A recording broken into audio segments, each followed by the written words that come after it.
do, how many kids you have, why you homeschool. I think we kind of talked about your method, and you really didn't know which one it fell into. And just kind of tell a little bit about yourself and what you do. So, hi, Melissa. Cool. Well, hey, howdy, and hello, everybody. My name is Natosha Voss. I'm so excited to be here. Thanks for having me, Rachel. I am a homeschool mama of 5, soon to be 6. We're adding to the crew this fall.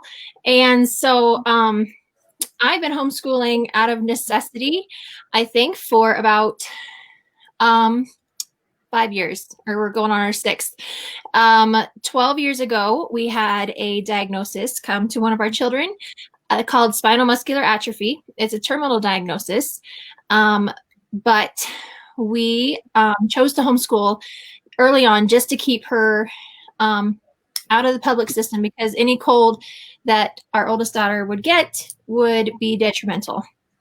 And I was homeschooled 1st through 8th grade. Not a very good experience with it, but nonetheless, like, I knew kind of what it was about. So fast forward a few years, then we had our 2nd terminal diagnosis with our 5th child. And so we do have 2 daughters, 2 beautiful young ladies that are in wheelchairs and live life to the fullest with every day that they get. So I guess with that, we were ranchers by trade. So homeschool life just fit right into the ranching lifestyle, because you could school and work and school. And it was great up until we decided that that's not the life that we wanted. We wanted something more and some better experiences with our kids, or richer experiences with our kids. I see the army crawl. They got the talk. I love it. I love these kids. So we sold our ranch and in 2018, and decided that we wanted a different outlook for our kids. So we decided to full-time travel. And so you have 5 kids, soon to be 6, packed into a camper. Yes. And you haul 2 wheelchairs. 4 wheelchairs. 4 wheelchairs. Okay, so yeah, you have your other wheelchairs too. So you have 4 wheelchairs. Yeah. And this is the life, unlimited. And this is the life that we've been living. We've been living in this 350 square foot camper for 10 months now, almost 11, almost a year. And it's been one of the greatest experiences of our life, because we went from South Dakota, we drove all the way to Alaska, and then we wintered back down in Arizona. Currently we're in Montana. And so, and throughout this last year, of course, we homeschooled, and it has just been so enriching for everybody's life. Like, we just set everything aside, and actually I stopped schooling my kids. I let my husband take over. So that was something, because I got burned out. Through all the years, we used a different curriculum that was super intense for us. And I'm more of a principal rather than a teacher, is my personality. Like, I tell you how to get it done, but I don't want to really explain it to you. So it works super well with my husband being on the road. That was his full-time thing, was teaching the kids. Mine was navigating and social media and working from home. And so that was just a quick overview. We'll drop some handles if you guys want to follow the story, because our goal is to hit all 50 states. The mission in all of this was to live life unlimited with our kids while we have the time to live it with them, and to inspire others to do the same, to go out and live your life beyond the diagnosis, no matter your circumstances, because anything is possible. And we are living proof of that. So we'll be showing you how to follow us. But on to the homeschool curriculum. So this curriculum that we used last year was like life-saving game changer for us. My friend Tasha Roth, shout out to her, she introduced me to it, and it was fantastic. And we can't wait to get started again in the beginning of September when we get back to Arizona. So you use master books. Yes. And you have what grades do you do with your master books? So this next year we'll have 7th, 6th, 5th, 4th, and 2nd. Okay. Yes. Okay. So go ahead and show us. Go ahead and kind of go through the curriculum and how it looks on the inside, and like the teacher's manual versus the student workbooks, or if there's a teacher's manual, I don't know. Yeah, so there kind of is. We'll start with science. Science and history is really cool. They have several different sectors and different eras and different things that you can learn about. We chose the life for beginners for all the kids. And what I love about this is that we can just sit down and teach all of them at once. Like it's not 5 separate things. They're all learning the same thing. But like Rika is our youngest. She was in first grade, pardon me. Hers was just a little bit simpler. And then with more pictures, I like master books because they do still have color in them. It's not just black and white. It's interactive for the kids. They got stories.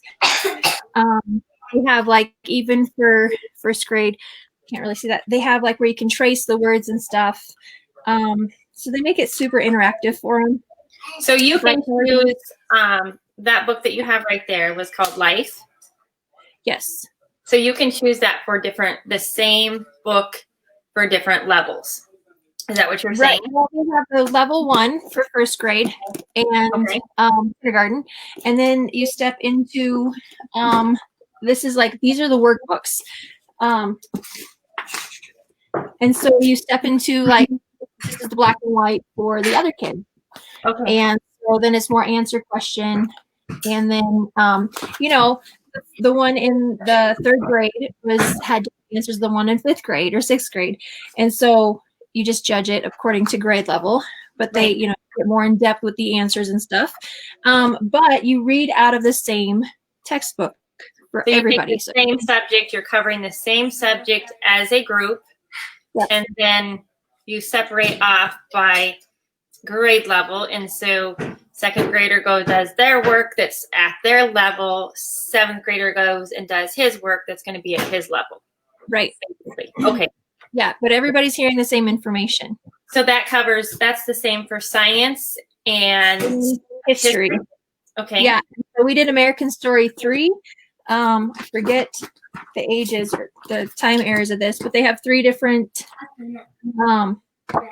time eras for history. This was the newest one, obviously. They have American Story 1, 2, and 3. And so Casey would just read the stories in here. Okay. And then kids would do the same. They would open up their textbooks and write the answers. And the youngest ones would be more simple, and we'd help her. And then the one in 5th and 6th grade would be more advanced, and more into it and more topic discussion and draw it out a little bit more. So that was really cool. So it's just fun to have all the kids on the same page. And then that strikes up different conversations between the kids. As in a group, as a family. Yeah, which we'd never had before. So that was super fun. Right. And then along with that, they also have these short little reads called the Tuttle Twins that we really enjoyed. Okay. They learned all about the law, their favorite one. But they have a series of the Tuttle Twins, and it's just the twins just explore. They have the law at Atlantis, food truck fiasco, serfdom, golden rule. So they have all these different subjects that the kids learn from a child's perspective, and we'd read these as we were driving down the road, and they learned how pencils were made and how just all these different things that make up our society are functioning. Cool. It's really cool. So part of their history. You do all your subjects in master books. Yes. So then your math curriculum is going to be taught separately, correct?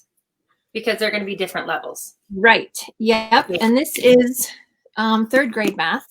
And same thing. It does have some color to it. It has some interaction to it. They do have like a storyline with 2 kids. They tell a story throughout the book, whether they're going to grandma's house and making cookies, or they're building something or figuring something out. They kind of, have different, They kind of have different things going on.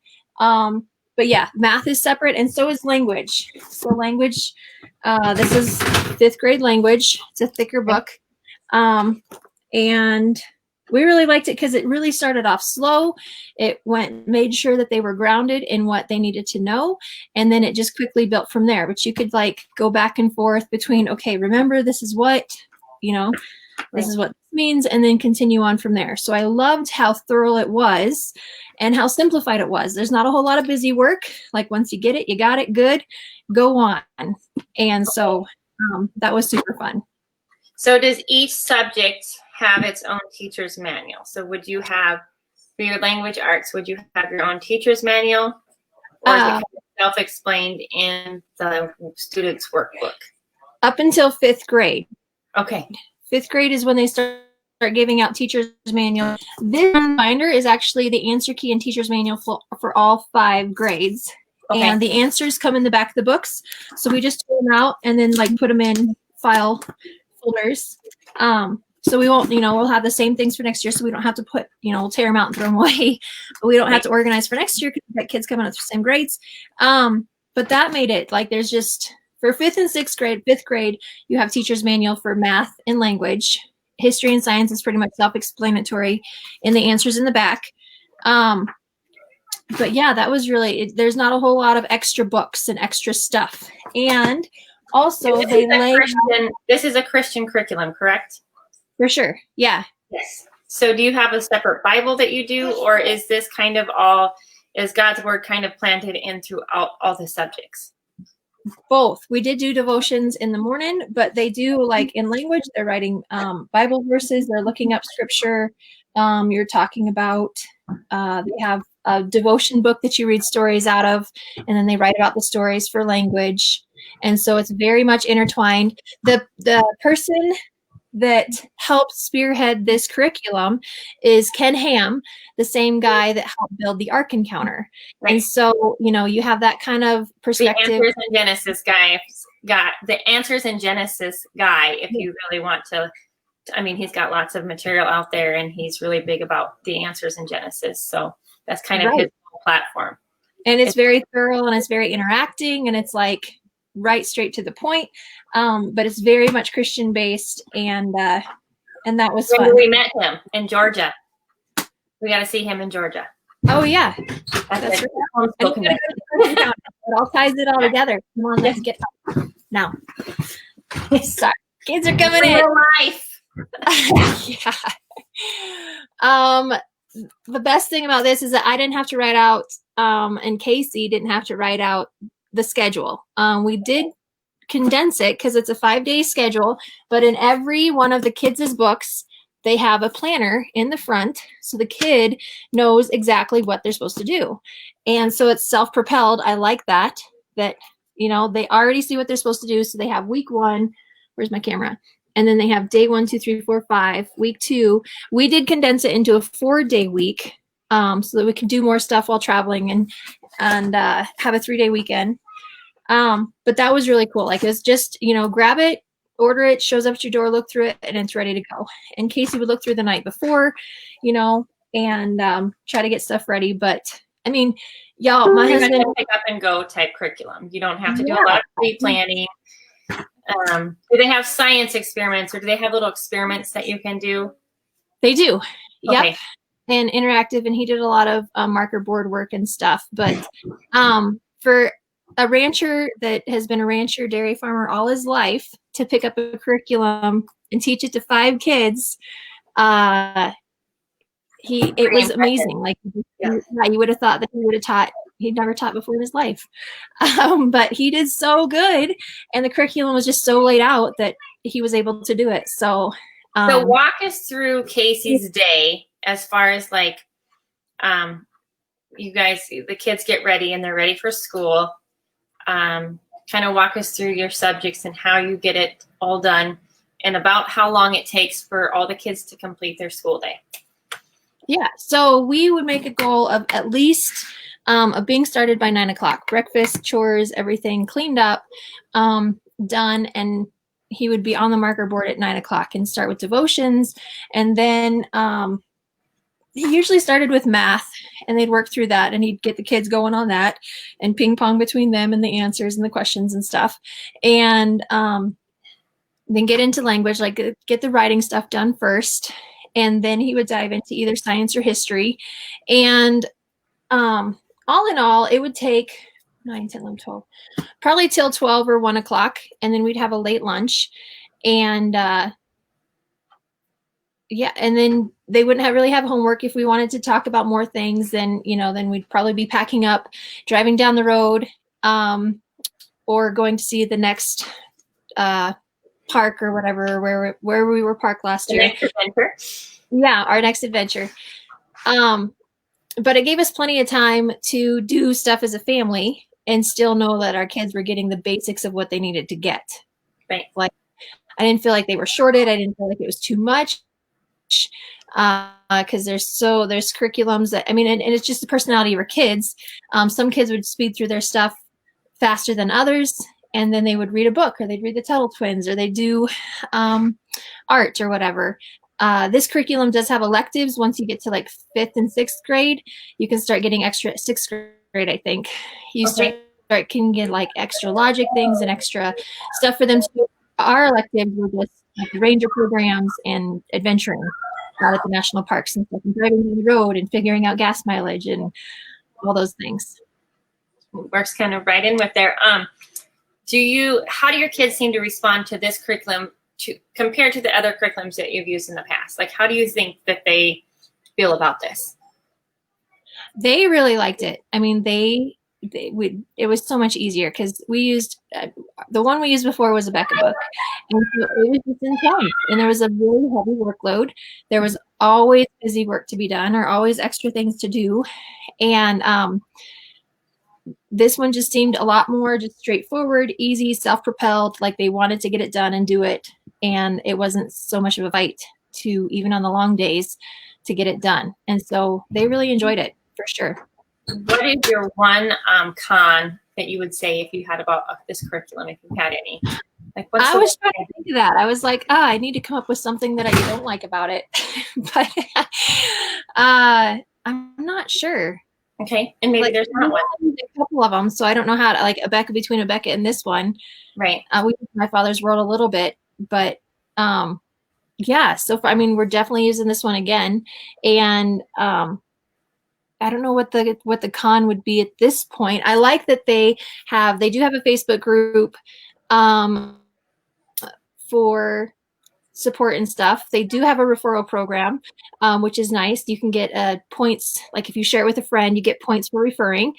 And yeah, so there's lots of pros. The name of the one I didn't like was a Becca book. We used the book system, and we also used the video program, and it was just intense. And it was a long day. It's a pretty vigorous type, and I think it's all separated out, right? As far as if you have, 1 or 2 kids, it's probably okay. But when you have a whole group of kids and they're all doing something completely separate, I think it makes it maybe more for the parent too.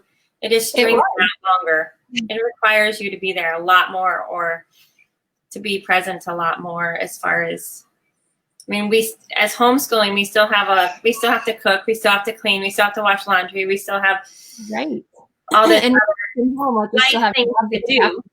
Yeah, and that just didn't allow for it. So this one is much more flexible, and the kids, it's much more self-propelled. So now I'm just kind of going into some, since we kind of looked over the curriculum, and if you guys have any questions about the curriculum that she uses, or if you want her to maybe take pictures of like actual the pages so we can see them a little bit better. This computer screen I know is a little bit harder to view. Then she could probably do that. But I want to ask you the best homeschool tip. Like, you have the questions that I sent you, but what would you give? Like, what would be the best homeschool tip? Is just to keep it simple. Like, it's so easy to get burnt out, and just keep it simple. Don't dive in and just think like you're going to do everything and like you have to do all the things. Like, do the basics and then build from there. Like, get your foundation, get your 4 subjects done, and then add from there. If you're not doing that, fine. Like, keep it simple and then build. Don't just do everything at once, because it's just going to collapse. Okay.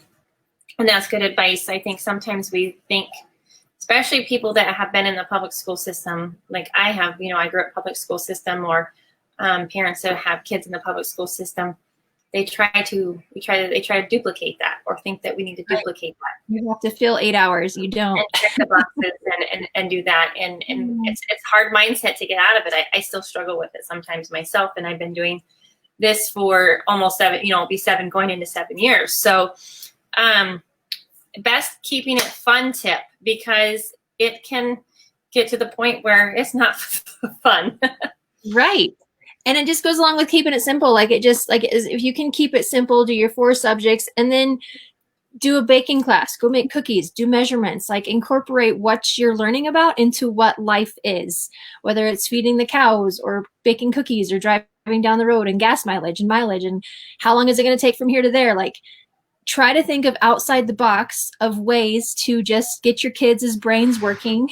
And we do trivia at the table after supper. The kids love answering questions to be excused from the table.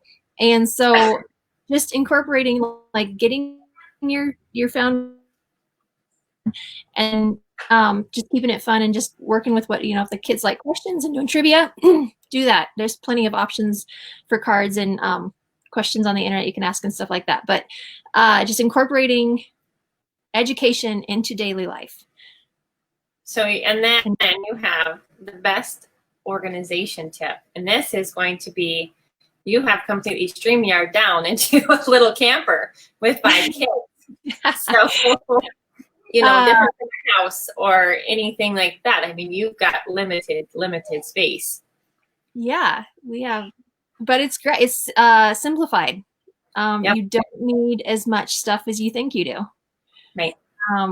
For sure. We pack a lot in this little space, but you don't need all the flares and all the frills and stuff to make it fun. Like go take a nature walk and but organization, I don't know. Find a place. Basically keep it simple so far. I mean, yeah, don't go have so much stuff that there's not a place for it.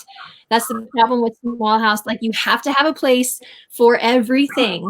And like if your office is cluttered, figure out what can go and have a place for everything so you can have a clear space and a clear desk, and you'll figure out that's all you really need. You don't need all the extra pens and pencils and papers, and like it's nice to have, but make sure there's a place for everything.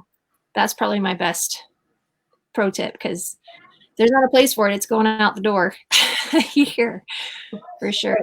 And then with that, your best household management tip, because not only are you teaching kids, but you also are, you still have a house to take care of and a house to clean, and people. I think a lot of people think that as a stay-at-home mom that homeschools, I have like all this time in the world. Have you ever gotten that? Like you sit at home and eat bonbons or something, or something. They call and be like, can you do this or can you do that? And it's just like, I am very strict at, we set a time where we are doing school. Like in the morning time, we do school. Yeah. There will be no interruptions unless if it's an emergency, or there's exceptions. Of course, there's always exceptions. And there's always, things that with homeschooling, it's easy to move things around, but I try to make that my main focus. Right. And it needs to be. It really needs to be. You really we use a block schedule system, and that's on our YouTube channel. I explain the block schedule, and that really helps where there's a time and a place in every day where you do things. And if it's not that time of day, then you don't do it yet until you get to that block schedule, and then it can be accomplished. And then that and chore charts like that, and then writing out what the kids are what's expected of them, because they're kids. Like they have brains like a pregnant mom. Like I'm totally there. I forget everything. I need my own chore chart. So chore charts and scheduling is essential to a productive and streamlined day. Like if you're just winging it and you're fussy, then there's a reason for it. Like you have to, and it's hard initially to get into a schedule. I'm not a very rigid person. I'm fly by the seat of my pants, but when I have my schedule, when my kids know what they want, it makes life so much simpler. And because everybody knows they know what mom's going to do, and I know what they're supposed to do. And so just as much as I want, they need to know my expectation. We both need to communicate. Like they need to know, okay, this is what's happened at this time of day, and this is what is expected of me. So, and if you have questions, I can post more resources on that. But the block schedule, just check out our YouTube channel and you'll find it there. Right. Okay. So it's so easy to get burned out. I mean, even if you don't homeschool, even just being a mom, you can get burned out very easily. It's a constant, you are needed as a mom. So what do you do? What is something that you do to go fill your cup? Because I think it's so important that as moms that we go and fill our cup, because if we don't, we're just going to pour from an empty cup. And that's not going to help anybody out. So what is one thing that you do to go fill your cup? Right. You can't grow flowers from a dry well. So I have started working out and like running in the morning and just exercising, getting my body going. It's getting harder now. I'm 7 months pregnant, so that's not as much fun as it used to be. But I also bead, and that really helps. That just zones me out. And I have a little shop where I sell my beads and stuff, my beaded earrings and stuff. But just having a hobby of my own that I can do, that I can just open up and zone out for a little bit, where it's not on my phone, it's not on my computer, it's not working. Well, it kind of is, but you know, just getting out and clearing your head and making sure you do it, not making excuses of whatever, I'm too tired, or like just making sure that that is you hold yourself accountable for that's what you need to be the best you can be for your family. Because on the days that I do get out and clear my head, or I'm able to zone out for a little bit and just not have to think about everything else, I am better coming back to the table for the kids and the family and the husband. Yeah. Great. So, so the next question was, who do you follow or listen to? But you also, I don't know if you follow or listen to anybody, but you also have your own, you have a YouTube channel, you have a Instagram where people can follow you on your guys' journeys through life. And you guys, I encourage you to go watch this woman and how she deals with life, because it will truly inspire you. I mean, she just knocks it out, like out of the park every time. She's just amazing. She's got so much grace. She's just watch her. So the things that this woman will get through in a day makes sometimes our months look like nothing compared to what she can conquer in a day. And it's based on faith is where it's based at. Yep. So go ahead and talk about your YouTube channel and your Instagram where people can follow you. And we'll put the links in there too also. Cool. Thank you. Yep. I guess you just said it all. Like, we started a YouTube channel. I'm still working on editing and getting better at that. But Instagram is pretty strong. You can see where we're going. And just daily life, whether that's working wheelchairs or figuring out broken down wheelchairs or getting machines on kids at night, or just juggling the 5 and the husband, reconnecting as a couple, different struggles of marriage, struggles of life. Like, we try to be real about it and know that life is hard, marriage is hard, and then you add homeschooling and kids on top of it. Like, Right. It is hard and we need each other. And so if I can provide you any help in any area, I love hearing from people and just walking beside people and encouraging you along the way. So and I have to, life. You went from Casey flew to, he went to a convention, right? You were in Canada? Is that where you were at? In California, Northern California. Northern California. So he flew to go to a convention, and then he went on somewhere else. And so you drove with 5 kids, 2 in wheelchairs, from Northern California all the way to Arizona. Yeah. With a troubled camper. Yeah.